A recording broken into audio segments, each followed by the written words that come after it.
তো আমাদের সর্বপ্রথম জানা দরকার যে বাইতুল্লাহ খানায় কাবার ইতিহাস, খানায় কাবা কিভাবে হয়েছে এবং খানায় কাবার কি ইতিহাস রয়েছে এই ব্যাপারেও আমাদের কিছু জানা দরকার।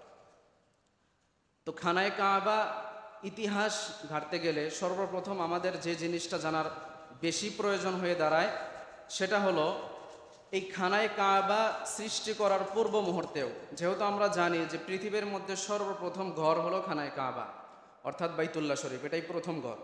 তো এই প্রথম ঘর হওয়ার আগে তো জমিনটা আল্লাহ তাআলা বানাইছেন, এই পৃথিবীকে আল্লাহ তাআলা বানাইছেন। পৃথিবী সৃষ্টির ইতিহাস সংক্ষিপ্ত আকারে আমাদের শুনে নেওয়া দরকার যে পৃথিবী আল্লাহ তাআলা কিভাবে বানাইছেন। আল্লাহ রাব্বুল আলামিন যখন এই পৃথিবী বানানোর ইচ্ছা করলেন তখন আল্লাহ তাআলা সর্বপ্রথম একটা মুক্তা বানিয়েছিলেন, মুক্তা। এই মুক্তা বানানোর পরে আল্লাহ রাব্বুল আলামিনের কুদরতি নজর যখন এই মুক্তার দিকে দিলেন তখন এই মুক্তাটা গলে পানিতে রূপান্তরিত হলো। আল্লাহ রাব্বুল আলামিন যখন এই পানির দিকেও আবার যখন নজর দিলেন তখন এই পানিটা সমুদ্রের একটা পানির মতো রূপান্তরিত হয়ে গেল। অনেক তার কুদরতের পাওয়ারে এই পুরা জমিনটা, পৃথিবীটা শুধু পানি আর পানিতে রূপান্তরিত হলো। আল্লাহ রাব্বুল আলামিন যখন এই পানির দিকেও আবার কুদরতের নজর দিলেন তখন এই পানির মধ্যে একটা উত্তাল তরঙ্গ, এই পানির মধ্যে একটা ঢেউ সৃষ্টি হতে শুরু হলো। এক পর্যায়ে যখন এই পানির মধ্যে দীর্ঘ 40 বছর পর্যন্ত আল্লাহ রাব্বুল আলামিন এই পানিকে এই অবস্থাতে স্থির করে রেখেছিলেন। এই দুনিয়ার সারা দুনিয়াব্যাপী শুধু পানি আর পানি করে রেখেছিলেন আল্লাহ রাব্বুল আলামিন।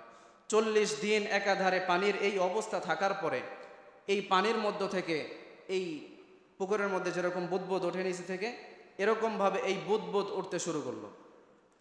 নিচ থেকে যখন বুদবুদ তৈরি হলো তখন আল্লাহ রাব্বুল আলামিন এই বুদবুদের মাধ্যমে, এই বুদবুদের মধ্যে আল্লাহ রাব্বুল আলামিন ঢেউয়ের সাথে সাথে ফেনায় রূপান্তরিত করলো। ফেনা হলো, ফেনা, ঢেউয়ে ঢেউয়ে কি হলো? ফেনা। ফেনা হওয়ার পরে আল্লাহ রাব্বুল আলামিন এই ফেনার দ্বারা, এই ফেনার মধ্যে একটা দীর্ঘদিন পানি থাকার পরে একটা ধোঁয়াশা আকার পানির উপর দিয়ে একটা ধোঁয়াশার মতো একটা সৃষ্টি হলো। এই ধোঁয়াশার বাম্পের মাধ্যমে আল্লাহ রাব্বুল আলামিন এই আসমানটা সৃষ্টি করলেন। প্রথম এই ধোঁয়ার মাধ্যমে সর্বপ্রথম সৃষ্টি করলেন আসমান। আসমান সৃষ্টি করার পরে আল্লাহ রাব্বুল আলামিন এই দুনিয়ার ময়দানে যেখানে ফেনা রূপান্তরিত হয়েছিল ওই ফেনাটা ধীরে ধীরে গাঢ় হতে শুরু করলো, মাটিতে রূপান্তরিত হলো একটা দ্বীপ। এই দ্বীপের চারোপাশ দিয়ে আল্লাহ রাব্বুল আলামিনের কুদরতের নজর যখন পানির মধ্যে পড়তে থাকে, পানির বড় বড় ঢেউ এই মাটির সাথে এসে লাগতে শুরু করলো। এক পর্যায়ে এই পৃথিবীটাকে আল্লাহ রাব্বুল আলামিন পুরোটা মাটিতে রূপান্তরিত করলেন। মাটিতে রূপান্তরিত করার পর এই মাটিটা ছিল পুরাটা পানির উপরে, নিচে ছিল পুরাটা পানি। পানি নিচে থাকার কারণে এই মাটি, এই জমিনটা শুধু হেলতে আর দুলতে থাকতো। এই জমিনটা স্থির ছিল না, শুধু হেলান দোলান এরকম অবস্থায় ছিল। এই জমিনের উপরে একজন মানুষ বসবাস করবে এরকম উপযুক্ত একটা জমিন ছিল না, যার কারণে আল্লাহ রাব্বুল আলামিন বড় বড় ঢেউয়ের মধ্যে ঢেউটাকে এক একটা পাহাড়ে রূপান্তরিত করলেন। আর পাহাড়গুলোকে আল্লাহ রাব্বুল আলামিন এই জমিনের জন্য প্যারাক স্বরূপ বানাইলেন। এই পাহাড়ের কথাটা আল্লাহ রাব্বুল আলামিন কালামে পাকের মধ্যে বলেন, আলাম নাজআলিল আরদা মিহাদা ওয়াল জিবালা আওতাদা। আল্লাহ রাব্বুল আলামিন বলেন যে তোমাদের জন্য আলাম নাজআলিল আরদা মিহাদা, এই জমিনটাকে আমি আল্লাহ তোমাদের জন্য বিছানা স্বরূপ বানিয়েছি। ওয়াল জিবালা আওতাদা, আর এই জমিনের মধ্য থেকে তোমরা বড় বড় যে পাহাড়গুলো দেখতে পাও এটা স্বাভাবিকভাবে কোনো একটা উঁচু একটা মাটি আর পাথরের কোনো একটা টিবা হিসাবে তোমরা ধরে নিবা না। এই পাহাড়গুলো জমিনকে স্থির রাখার জন্য, জমিনকে তোমাদের জন্য বসবাসের উপযুক্ত করার জন্য আমি আল্লাহ তাআলা এই পাহাড়গুলোকে তোমাদের এই জমিনের জন্য প্যারাক স্বরূপ বানিয়ে দিয়েছি। সুবহানাল্লাহ। তো এই পাহাড়টাকে আল্লাহ রাব্বুল আলামিন জমিনের জন্য প্যারাক স্বরূপ বানাইলেন। এখন আমরা এই জমিনের উপরে বসবাস করি। জমিনটা যখন আল্লাহ রাব্বুল আলামিন বানানোর শেষ হইল তখন আল্লাহ রাব্বুল আলামিন এই জমিন বানানোর, দুনিয়াতে মানুষ পাঠানোর 2000 বছর পূর্বে সর্বপ্রথম ইচ্ছা পোষণ করলেন দুনিয়াতে একটা ঘর বানাইবেন আল্লাহ তাআলার জন্য। সর্বপ্রথম এই ঘরটা নির্মাণ করবে কারা? আল্লাহ রাব্বুল আলামিন সিলেক্ট করলেন যে ফেরেশতারা সর্বপ্রথম এই ঘরটা নির্মাণ করবেন। কিভাবে নির্মাণ করবেন এর বিস্তারিত একটা ঘটনা হাদিসের দ্বারা আমরা বুঝতে পারি। সেটা হলো আল্লাহ রাব্বুল আলামিন এই ঘরটা যখন বানানোর ইচ্ছা করলেন তখন ফেরেশতাদের সাথে একটা পরামর্শশালায় বসলেন। কি পরামর্শ বসলেন? ফেরেশতাদেরকে নিয়ে বসলেন যে ফেরেশতা, দুনিয়াতে আমি আদম সন্তান হিসাবে দুনিয়াতে একটা জাতিকে আমি পাঠাইতে চাই। ইন্নী জাইলুম ফিল আরদি খলিফা, আমি দুনিয়াতে একটা আমার প্রতিনিধি খলিফা দুনিয়াতে পাঠাইতে চাই। ফেরেশতারা আল্লাহ রাব্বুল আলামিনকে উত্তর করলেন, আল্লাহ, জিকির আজগার করার জন্য, সর্বক্ষণ আপনার ইবাদত বন্দেগী করার জন্য আমরা ফেরেশতারাই কি উপযুক্ত নয়? সর্বোপরি সর্ব অবস্থায় রুকু সিজদা আর তাসবিহাতের মধ্যে আমরা ফেরেশতারা তো 24টা ঘন্টায় আপনার তাসবিহাতের মধ্যেই লিপ্ত থাকি। আমরা থাকা সত্ত্বেও কি জন্য আপনাকে দুনিয়াতে এমন একটা জাতিকে পাঠাইতে হবে যেই জাতিটা দুনিয়াতে যাওয়ার পরে তারা মারামারি, হানাহানি, কাটাকাটি, জেনা, ব্যভিচারের মতো মহা বড় বড় অপরাধের মধ্যে তারা লিপ্ত হয়ে যাবে, আপনার নাফরমানির মধ্যে লিপ্ত হবে। এরকম ব্যক্তিকে দুনিয়ার মধ্যে পাঠানোরই বা কি দরকার? এই কথাটা যখন আল্লাহ রাব্বুল আলামিনের সামনে ফেরেশতারা ছুড়ে দিল, আল্লাহ রাব্বুল আলামিন ফেরেশতাদের উপরে একটু মন ক্ষুণ্ণ হইলেন। আল্লাহ রাব্বুল আলামিন ফেরেশতাদের উপরে একটু রাগ করলেন যে না, আমি যে ইচ্ছা পোষণ করেছিলাম এই ইচ্ছাটা ফেরেশতারা মতামতটা ভিন্ন রকম দিয়েছে। ফেরেশতারা যখন বুঝতে পারলো যে আল্লাহ রাব্বুল আলামিন আমাদের উপরে রাগ করেছে, ফেরেশতারা সবাই তখন আরশে আজিমের চারপাশে 7টা চক্কর দিলেন।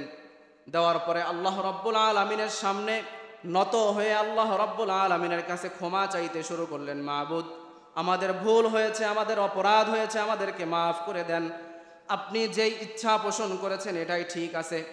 আল্লাহ রাব্বুল আলামিন এই কাজটাকে এতটা পছন্দ করলেন, তখন আল্লাহ রাব্বুল আলামিন ফেরেশতাদেরকে উদ্দেশ্য করে বললেন, ফেরেশতা, আমি দুনিয়াতে একটা ঘর বানাইতে চাই, একটা ঘর, যেই ঘর বানানোর জন্য তোমরা যাইবা আর যাওয়ার পরে পৃথিবীর মিডল পয়েন্ট মাঝখানে গিয়ে তোমরা একটা ঘর বানাইবা। আর দুনিয়াতে আমি আদম সন্তান পাঠানোর পরে তারা যখন অন্যায় অপকর্মের মধ্যে লিপ্ত হবে, আমার সাথে নাফরমানি করবে, আমার সাথে কবিরা গুনার মতো বড় বড় গুনাহ করে ফেলবে, আর এই গুনাহ করার পরে তারা যখন নিজের ভুলটা বুঝে তারা আবারও খানায় কাবা তথা সেই ঘরের চারপাশে এসে তওয়াফ করে আমি আল্লাহ তাআলার কাছে মাফ চাইবে। আজ আমি তোমাদেরকে আরশে আজিম তওয়াফ করার পরে তোমাদেরকে এই আরশে আজিম তোমরা তওয়াফ করার কারণে তোমাদেরকে যেমনিভাবে মাফ করে দিয়েছি, দুনিয়ার কোনো বান্দা অন্যায় অপরাধ করার পরে খানায় কাবা তওয়াফ করার পরে যদি আমি আল্লাহ তাআলার কাছে মাথা নত করে যদি ক্ষমা চাই, আমি আল্লাহ ওই সমস্ত বান্দাদের জীবনের সমস্ত গুনাহ মাফ করে মাসুম বানায়া দিব। তাহলে আল্লাহ রাব্বুল আলামিন এটা বললেন যে ফেরেশতা, দুনিয়াতে আমি মানুষ পাঠাবো, আর ওই মানুষ পাঠানোর পরে আমার ঘর থাকবে বাইতুল্লাহ। এই ঘরের কাছে এসে যখন কোনো ব্যক্তি নিজের জীবনের গুনাহের কারণে অনুতপ্ত হয়ে আমার খানায় কাবা যখন তওয়াফ করার পরে মাপ চাইবে, আমি আল্লাহ তার জীবনের সমস্ত গুনাহ মাফ করে দিব। এই সময় চলে এখন হজের সময়। এই খানায় কাবা সর্বপ্রথম নির্মাণ করলেন আল্লাহ রাব্বুল আলামিন ফেরেশতাদের মাধ্যমে। তো এই খানায় কাবা নির্মাণ করার পর সর্বপ্রথম যেই ঘরটা হলো সেটাই হলো খানায় কাবা। আল্লাহ রাব্বুল আলামিন এটাও বলেন, ইন্না আউওয়ালা বাইতিন ফুদিআ লিন্নাস লাল্লাযী বিবাক্কাতা মুবারাকান ওয়া হুদাল লিল আলামিন। আল্লাহ রাব্বুল আলামিন বলেন, ইন্না আউওয়ালা বাইত, নিশ্চয় পৃথিবীর মধ্যে সর্বপ্রথম ঘর হলো এই খানায় কাবা তথা বাইতুল্লাহ, লাল্লাযী বিবাক্কাতা, আর এই ঘরটা অবস্থিত মক্কা শরীফে, মক্কা শহরের মধ্যে এই ঘরটা অবস্থিত। ওয়া হুদাল লিল আলামিন, আর এই ঘরটা তামাম বিশ্বের সমস্ত মানুষদের জন্য হেদায়েতের জন্য এটা একটা বাতি ঘর। তামাম বিশ্বের মানুষ যখন পথভ্রষ্ট হয়ে যাবে, পথভ্রষ্ট হওয়ার পরে এই ঘরের কাছে যখন আসবে তখন তারা হেদায়েতের পথ এই ঘর থেকে তারা ফিরে পাবে। এই কারণে আল্লাহ রাব্বুল আলামিন হেদায়েতের বাতি ঘর, হেদায়েতের উজ্জ্বল নক্ষত্র হিসেবে আল্লাহ রাব্বুল আলামিন খানায় কাবাকে সৃষ্টি করলেন। এই খানায় কাবা সংস্করণের দিক দিয়ে সর্বপ্রথম যে সংস্করণ করেন সেটা হলো হযরত আদম আলাইহিস সালাতু ওয়াস সালাম। আল্লাহ রাব্বুল আলামিন আদম এবং হাওয়া আলাইহিস সালামকে যখন জান্নাতের মধ্যে বানাইছিলেন, জান্নাতের মধ্যে তারা দীর্ঘদিন ছিল, কোন একটা মিস্টেক হওয়ার কারণে, কোন একটা আল্লাহ তাআলার বিধানের সাথে একটু 19-20 হওয়ার কারণে আল্লাহ রাব্বুল আলামিন, ভুলটা বলতে পারি না কারণ তারাও নবী, তারা যে ভুল করছেন এই কথাটা আমরা বলতে পারি না যে নবীরা ভুল করেছেন। এটা হতে পারে তারা শয়তানের খপ্পরে পড়ে কোনো একটা এদিক সেদিক করে ফেলছেন। তো আল্লাহ রাব্বুল আলামিন তাদের এই কাজটাকে নিজে আল্লাহ রাব্বুল আলামিন অপছন্দ করার কারণে হযরত আদম আলাইহিস সালাতু ওয়াস সালামকে এবং হাওয়া আলাইহিস সালামকে দুনিয়াতে পাঠিয়ে দেওয়ার ইচ্ছা পোষণ করলেন। আদম আলাইহিস সালাতু ওয়াস সালামকে শ্রীলঙ্কার কোনো একটা জায়গায় পাঠাইলেন এবং হাওয়া আলাইহিস সালাতু ওয়াস সালামকে জেদ্দাতে আল্লাহ রাব্বুল আলামিন পাঠাইলেন। দুজনকে দুনো জায়গায় পাঠানোর পরে দীর্ঘদিন তারা এদিক সেদিক ঘোরাফেরা করতে করতে করতে করতে এক পর্যায়ে তারা আরাফার ময়দানে গিয়ে আদম এবং হাওয়া আলাইহিস সালাম দুইজন একত্রিত হলো। দীর্ঘদিন পরে তাদের মিলন হলো আরাফার ময়দানে, যেখানে সমস্ত হাজী সাহেবানরা যায় সেখানে একত্রিত হয়। সেই জায়গায় আরাফার ময়দানে একত্রিত হওয়ার পরে দুজন আল্লাহ রাব্বুল আলামিনের কাছে ক্ষমা চাইলেন, মাফ চাইলেন এবং বললেন, আদম আলাইহিস সালাতু ওয়াস সালাম, আল্লাহ এখানে আমার জন্য একটা ইবাদতের উপযুক্ত একটা ঘর দেন, যেই ঘরে আমি ইবাদত করব।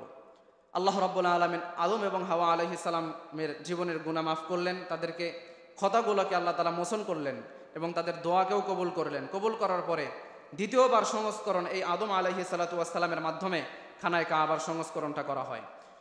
এখানে আদম আলাইহিস সালাতু ওয়াস সালাম দীর্ঘদিন ইবাদত করতে থাকেন। এভাবে চলতে থাকে, যুগের পরে যুগ চলতে থাকে। চলতে চলতে চলতে চলতে এক পর্যায়ে হযরতে নূহ আলাইহিস সালাতু ওয়াস সালামের জামানা আসে। নূহ আলাইহিস সালাতু ওয়াস সালামের সময়ের যে মহাপ্লাবনের কথা, এটা আমরা সবাই জেনে থাকি। নূহ আলাইহিস সালাতু ওয়াস সালামের সময় মহাপ্লাবন হয়েছিল।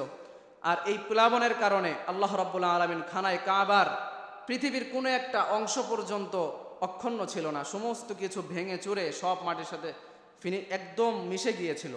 এরকমভাবে খানায়ে কাবারও কোনো একটা চিহ্ন বলতে বাকি ছিল না। খানায়ে কাবাও পানির কারণে দুনিয়ার সাথে মিশে গিয়েছিল। এক পর্যায়ে হযরত ইব্রাহিম আলাইহিস সালাতু ওয়াস সালাম এবং ইসমাঈল আলাইহিস সালাতু ওয়াস সালাম যখন আসলেন, তারা ইচ্ছা পোষণ করলেন যে এই ঘরটাকে আবারও আল্লাহ রাব্বুল আলামিন ইব্রাহিম এবং ইসমাঈল আলাইহিস সালাতু ওয়াস সালামের মাধ্যমে আবারও এই ঘরটাকে সংস্করণ করবেন, আবারও বানাবেন। কোনো নিশানা একটা জায়গা তাদেরকে দেখিয়ে দেওয়া হলো, সেখানে ইব্রাহিম এবং ইসমাঈল আলাইহিস সালাতু ওয়াস সালাম ঘর নির্মাণ করতে শুরু করলেন। এটা আল্লাহ রাব্বুল আলামিন কালামে পাকের মধ্যে বলেন, وَإِذْ يَرْفَعُ إِبْرَاهِيمُ الْقَوَاعِدَ مِنَ الْبَيْتِ وَإِسْمَاعِيلُ رَبَّنَا تَقَبَّلْ مِنَّا إِنَّكَ أَنْتَ السَّمِيعُ الْعَلِيمُ। আল্লাহ রাব্বুল আলামিন বাইতুল্লাহ ইব্রাহিম এবং ইসমাঈল আলাইহিস সালামের মাধ্যমে এই নির্মাণ করার কথাকেও আল্লাহ রাব্বুল আলামিন স্মরণ করিয়ে দিয়ে বলেন যে তোমরা স্মরণ করো সেই কথা। কোন কথা? হযরত ইব্রাহিম আলাইহিস সালাতু ওয়াস সালাম যেখানে মিস্ত্রির কাজ করতেছিল, খানায়ে কাবার এক একটা করে ইট ইব্রাহিম আলাইহিস সালাতু ওয়াস সালাম লাগাতেছিলেন, আর ইসমাঈল আলাইহিস সালাতু ওয়াস সালাম জোগালদারের কাজ করতেছিল। ইসমাঈল আলাইহিস সালাতু ওয়াস সালাম এক একটা করে ইট তার কাছে এগিয়ে দিতে লাগছিল। দীর্ঘ সময় যখন তারা খানায়ে কাবার চারিদিকে বাউন্ডারি যখন উপরের দিকে উঠাইতে শুরু করলেন, এক পর্যায়ে নিজেদের লাগালের বাইরে যখন খানায়ে কাবার ভিতটা চলে গেল, তখন ইব্রাহিম আলাইহিস সালাতু ওয়াস সালাম আর গাঁথনিটা দেওয়া সম্ভব হচ্ছে না। এমতো অবস্থায় ইসমাঈল আলাইহিস সালাতু ওয়াস সালাম ইব্রাহিম আলাইহিস সালাতু ওয়াস সালামের জন্য একটা পাথর নিয়ে এসে দিলেন যে বাবা আপনি এই পাথরের উপরে ওঠেন আর এই পাথরের উপর থেকে আপনি খানায়ে কাবার ইটগুলো গাঁথনি করতে থাকেন। এক পর্যায়ে এই পাথরের উপর থেকেও যখন নাগাল পাওয়া যাচ্ছিল না, এমনটা উঁচু যখন হয়ে গেল, এই হজরে আসওয়াদ এই পাথরটা ছিল জান্নাতি পাথর।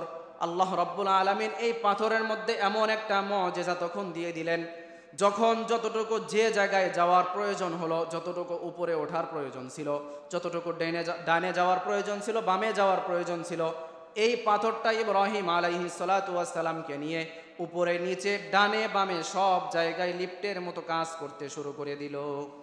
এই পাথরটা তখন ইব্রাহিম আলাইহিস সালাতু ওয়াস সালামকে নিয়ে উপরের দিকে, নিচের দিকে, ডানের দিকে, বামের দিকে সব জায়গায় নিয়ে যেতে শুরু করলো। আর ইব্রাহিম আলাইহিস সালাতু ওয়াস সালাম পাথরের উপর থেকে গাঁথনিগুলো করতে থাকলেন। আর এই পাথরটাকে নিদর্শন হিসাবে কিয়ামত পর্যন্ত রাখার জন্য, এই পাথরটাকে যেন, এই কথাটাকে, এই ইতিহাসটাকে পৃথিবীর মানুষ যেন অস্বীকার না করে, এটাকে একটা সিল হিসেবে রাখার জন্য আল্লাহ রাব্বুল আলামিন ওই হজরে আসওয়াদের পাথরের মধ্যে ইব্রাহিম আলাইহিস সালাতু ওয়াস সালামের পায়ের ছাপটা বসাই দিলেন। যেই পায়ের ছাপটা বর্তমানে হাজী সাহেবেনরা হজরে আসওয়াদ তথা খানায় কাবা জিয়ারত করার পরে এই হজরে আসওয়াদের এই জায়গাতে গিয়ে 2 রাকাত নামাজ পড়া, যেখানে গিয়ে নামাজ পড়ার বিধানও রয়েছে, যেখানে এই জায়গায় হাতিমে কাবার মধ্যে নামাজ পড়া, যদি সেখানে যদি নামাজের জায়গা যদি সংকলন না হয়, তাই খানায় কাবার আশপাশে নামাজটা পড়ে নিলেই হয়। তো এই জায়গাটাকেও, এই কাজটাকেও আল্লাহ রাব্বুল আলামিন অনেক বেশি পছন্দ করেছেন। ইব্রাহিম আলাইহিস সালাতু ওয়াস সালাম এবং ইসমাইল আলাইহিস সালাতু ওয়াস সালাম এই কাজটাকে সংস্করণ করেছেন। ইব্রাহিম এবং ইসমাইল আলাইহিস সালাতু ওয়াস সালাম যখন কাজ শেষ করলেন, খানায় কাবার নির্মাণের কাজ সম্পূর্ণ শেষ, পরিপূর্ণ যখন শেষ হয়ে গেল, আল্লাহ রাব্বুল আলামিন তখন ইব্রাহিম আলাইহিস সালাতু ওয়াস সালামকে উদ্দেশ্য করে বললেন, ইব্রাহিম, তুমি দুনিয়ার মানুষকে উদ্দেশ্য করে একটা ঘোষণা দাও যে এই ঘরের হজ করা প্রত্যেকটা মুসলমানদের উপর, প্রত্যেকটা ইমানদারের উপর না, যাদের উপরে হজ ফরজ হয়, নিসাব পরিমাণের মাল হয়, তাদের উপরে এই ঘরের হজ করা ফরজ। তুমি এই একটা বিধান দুনিয়ার মানুষকে জানিয়ে দাও। ইব্রাহিম আলাইহিস সালাতু ওয়াস সালাম তখন আল্লাহ তাআলাকে প্রশ্ন করে বসলেন যে, আল্লাহ, যেখানে এই ঘরটা নির্মাণ করা হয়েছে, এই ঘরটা তো জনমানবহীন একটা মরুভূমির মধ্যে ঘরটা নির্মাণ করা হয়েছে, এখানে কোনো মানুষ নাই, আর আমার এই গলার ভয়েসের আওয়াজটা কতটুকুই বা যাবে, আমার আওয়াজটা তো দীর্ঘ দূর যাবে না, মানুষের কান পর্যন্ত পৌঁছাবে না। আল্লাহ রাব্বুল আলামিন তখন ইব্রাহিম আলাইহিস সালাতু ওয়াস সালামকে বললেন, ইব্রাহিম, তোমার দায়িত্ব এলান করা, আর আমার দায়িত্ব, আমি আল্লাহর দায়িত্ব দুনিয়ার মানুষের কানে কানে এই এলানটা পৌঁছায় দেওয়া। তুমি আজ এলান করো আর পৌঁছায় আমি দিব। ইব্রাহিম আলাইহিস সালাতু ওয়াস সালাম আল্লাহ রাব্বুল আলামিনের এই কথাকে বাস্তবায়ন করার জন্য একটা পাহাড়ের উপরে উঠলেন। ওঠার পরে ইব্রাহিম আলাইহিস সালাতু ওয়াস সালাম দুনিয়ার মানুষদেরকে উদ্দেশ্য করে বললেন, দুনিয়ার মানুষ, দুনিয়ার সর্বপ্রথম ঘর, যেই ঘরটা আমি আবারও সংকলন করেছি, আবারও সংস্কার করেছি, আর এই ঘরের উপরে, এই ঘরকে তওয়াফ করা তোমাদের উপরে আল্লাহ রাব্বুল আলামিন ফরজ করেছেন, এই বিধান আল্লাহ রাব্বুল আলামিন তোমাদের উপরে দিয়েছেন। আর এই কথাটাকে আল্লাহ রাব্বুল আলামিন এভাবে চারিদিকে ছড়াইয়া দিলেন, শুধুমাত্র তৎকালীন সময়ের দুনিয়ার কোনো মানুষের মধ্যেই এই কথাটাকে প্রচার করেন নাই।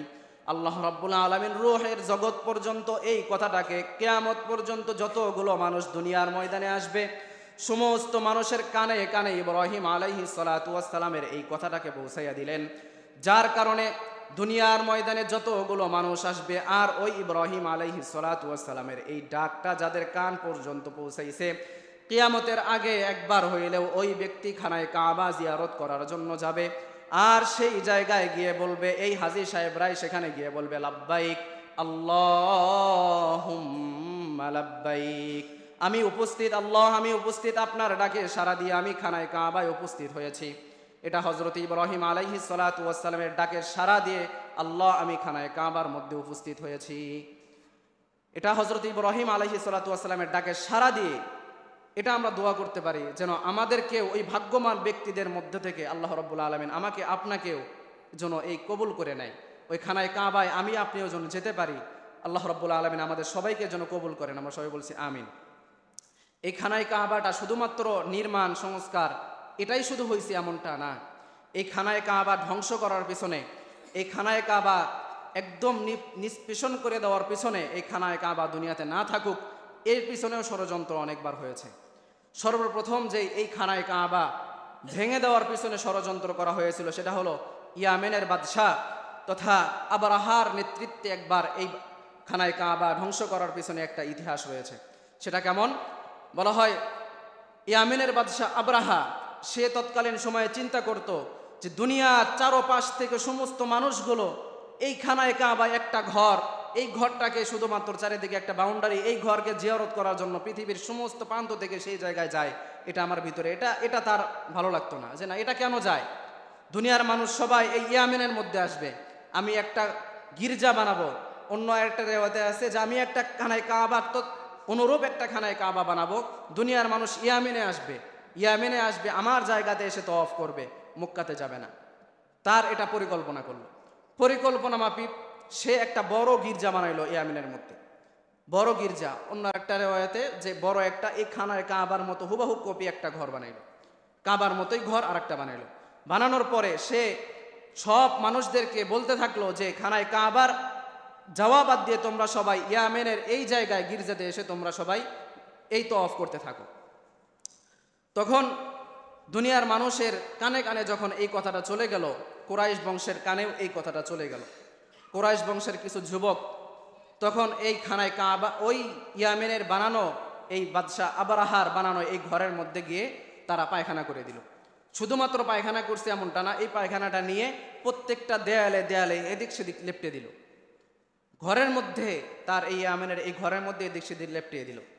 আর এই কথাটা যখন ইয়ামেনের বাদশার কান পর্যন্ত পৌঁছে গেল যে বাদশাহ কি বা কারা আপনার এই ঘরের মধ্যে নাপাক করে ফেলছে, এরকম এরকম করছে। বাদশাহ আবরাহা তখন বলল, ওই আল্লাহ তাআলার কসম, যেই আল্লাহর ইবাদত করার জন্য দুনিয়ার সমস্ত প্রান্ত থেকে খানায় কাবা জিয়ারত করার জন্য ওই ঘরের পাশে যায় আর তওয়াফ করে, ওই আল্লাহর কসম খেয়ে আমি আবরাহাও বলছি, আমি একটা বাহিনী নিয়ে খানায় কাবায় যাব, আর ওই কাবা আমি দুনিয়ার মাটির সাথে একদম নিষ্পিষণ করে দেব, একদম মিশাইয়া দিব। তৎকালীন সময় আবরাহা তার বাহিনীদেরকে আল্লাহ রাব্বুল আলামিন এই কথাটাকেও সূরাতুল ফিলের মধ্যে উল্লেখ করেছেন। আল্লাহ রাব্বুল আলামিন এই কথাটাকে বিস্তারিতভাবে সূরাতুল ফিলের মধ্যে বর্ণনা করেছেন। আবরাহা তখন হস্তি বাহিনী, হাতি বাহিনী, বড় একটা বাহিনী নিয়ে সে মক্কার দিকে রওনা করতে শুরু করলো। মক্কার যখন মাঝামাঝি অবস্থায় চলে গেল, তখন একটা বাহিনী এসে আবরাহাকে বাধা দিল।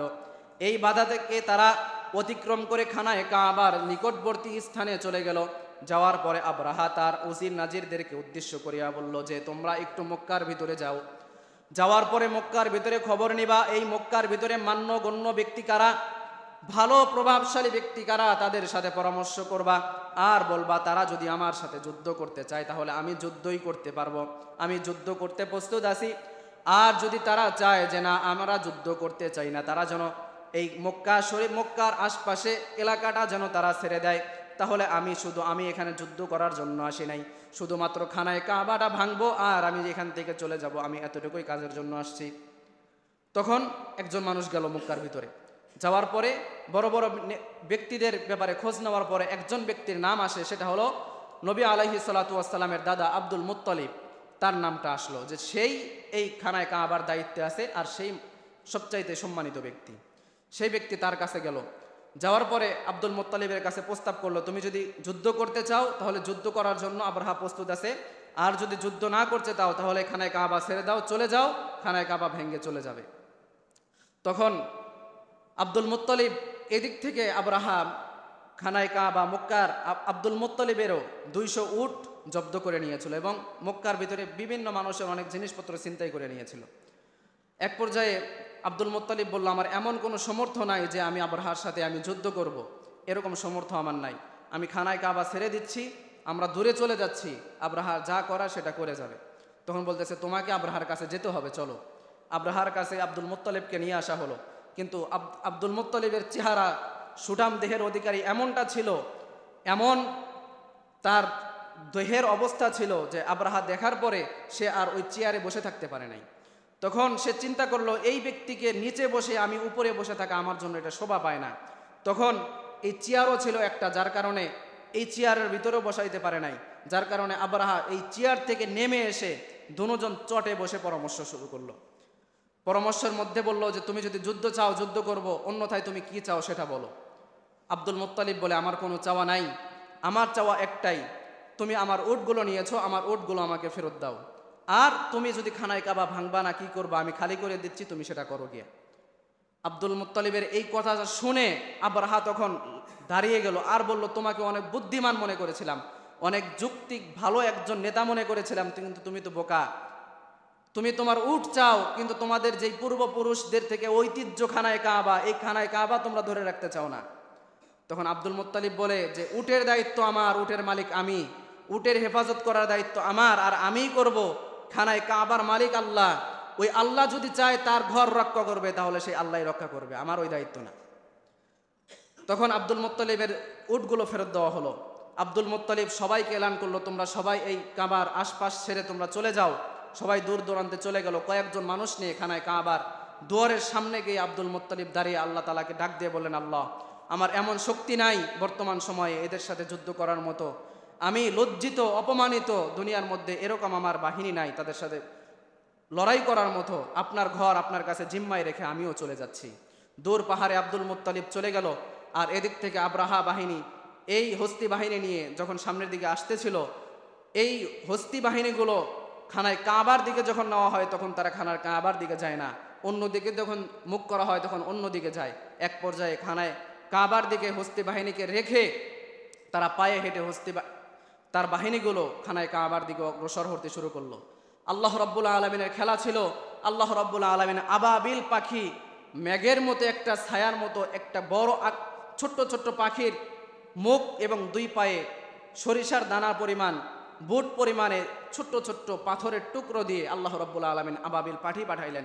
আর এই পাখিগুলো তাদের উপরে এমনভাবে মেঘের মতো ছেয়ে নিল, উপর থেকে এক একটা করে পাথর যখন নিচে ফেলতেছিল, এক একজন বাহিনীর মাথার উপরে যার পড়তেছিল মাথা থেকে নিচ দিয়ে বের হয়ে চলে যাচ্ছিল, ঘাড়ের উপরে পড়ছিল, এদিক থেকে পড়ে নিচের দিকে চলে যাচ্ছিল, যার উপরে যখন পড়ছিল সেখানেই সে মারা যাচ্ছিল। কোনো মানুষ রাস্তাঘাট, ময়দান, নদীর কিনারা যেখানে যে ছিল সেখানে এসে সেই অবস্থাতে এসে মারা যেতে শুরু করলো। এক পর্যায়ে আবরাহার এমন এক পেলেরোগ আল্লাহ রাব্বুল আলামিন দিলেন, প্রত্যেকটা অঙ্গ প্রত্যঙ্গ খসে খসে পচতে পচতে খসে খসে পড়তে শুরু করলো, আবরাহার শরীর থেকে পড়তে শুরু করলো। এক পর্যায়ে আবরাহাকে তার তার শহরের দিকে নিয়ে যাওয়া হলো। সেখানে এসে প্রত্যেকটা অঙ্গ প্রত্যঙ্গ এক একটা করে খসে খসে পড়তে পড়তে পড়তে পড়তে সে এক পর্যায়ে লাঞ্ছিত, অপমানিত, অপদস্থ হয়ে এক পর্যায়ে মারা যায়।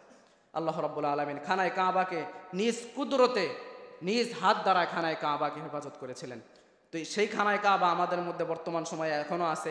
ওই খানায় কাবা দুনিয়ার মধ্যে সর্বপ্রথম ঘর। আজকে শুনলাম খানায় কাবার ইতিহাস, খানায় কাবা কিভাবে বর্তমান আল্লাহ রাব্বুল আলামিন বর্তমান পর্যন্ত ঠিক রেখেছেন, এই খানায় কাবার ইতিহাস। এই ইতিহাস থেকে আমাদের জানার দরকার ছিল, যার কারণে ইতিহাসগুলো বলা। আর আমরা যারা হজে যাওয়ার ইচ্ছা পোষণ করেছি, হজের গুরুত্বপূর্ণ কথাগুলো আগামী জুমায় ইনশাআল্লাহ বলা হবে। আল্লাহ রাব্বুল আলামিন কথাগুলো বুঝে আমল করার তৌফিক দান করেন। ও আখিরু দাওয়ানা আলহামদুলিল্লাহ।